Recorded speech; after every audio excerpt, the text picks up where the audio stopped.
Hi friends, அன்பான வணக்கம். கிருஷ்ணர் வந்து எவ்வளோ ஆடம்பர பொருட்களாக இருக்குது, ஆனால் அவர் மயில் இறகை வச்சு தான் தலையை அலங்கரிச்சிட்டு இருப்பார்.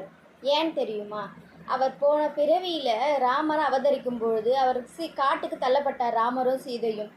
அப்போ 2 பேருக்கும் தாகம் எடுத்தார். சீதை கேட்குறாங்களா, எனக்கு தண்ணி ரொம்ப தாகமாக இருக்குதுன்னு சொல்லிட்டு. காட்டில் எங்கே தண்ணி இருக்குன்னே தெரியாமல் இவங்க தேடிட்டு இருக்காங்களாம். அப்போ 2 பேரும் பூமி மாதா கிட்டே போயிட்டு, தண்ணி எங்கே இருக்குதோ எங்களுக்கு அந்த வழியை காட்டுங்க பூமி மாதா அப்படின்னு சொல்லி வேண்டிகிட்டு இருக்காங்க. அப்போ அந்த பக்கமாக போகிற ஒரு மயில் வந்து, தண்ணி இருக்கிற இடம் எனக்கு தெரியும், வாங்க நான் கூட்டிகிட்டு போகிறேன் அப்படின்னு சொல்லி ஒரு மயில் கூட்டிகிட்டு போகுதாம். இவங்க எங்கே வழி தவறி போயிடுவாங்களோன்னு சொல்லி அதனுடைய ஒவ்வொரு மயில் இறகையாக அந்த வழி ஃபுல்லாக போட்டுட்டு போயிட்டே இருக்குது. ஒரு குளத்தாண்டை கொண்டு போய் விட்டுட்டு, தண்ணி இருக்குது நீங்கள் அறிஞ்சிக்கோங்கன்னு சொல்லிட்டு அந்த மயில் கொஞ்சம் முன்னாடி போயிடுதான். அதே மாதிரி இவங்க போய் வயிறார தண்ணி குடிச்சிட்டு அந்த பாதையில் திரும்பி வந்துகிட்டே இருக்காங்க. உதுத்து போட்டு போயிட்டே இருக்கும்போது அந்த மயில் அந்த இடத்துல இறந்து போயிருக்கு. என்னன்னு பார்த்தா, அது வழிகாட்டுறதுக்காக தன்னுடைய இறகுகளை உதுத்து விட்டதுனால அதால் வழி தாங்க முடியாமல் அந்த மயில் இறந்து போயிடுச்சு.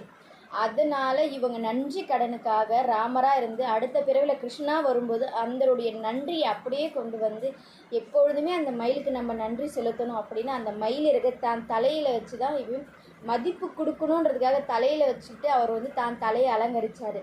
ஒரு உதவிக்காக அதனுடைய நன்றி மறக்காமல் அடுத்த பிறவிலையும் தான் தலையை அலங்கரிக்கிறதுக்காக மயில் இறகை உபயோகப்படுத்தினார் கிருஷ்ணர்.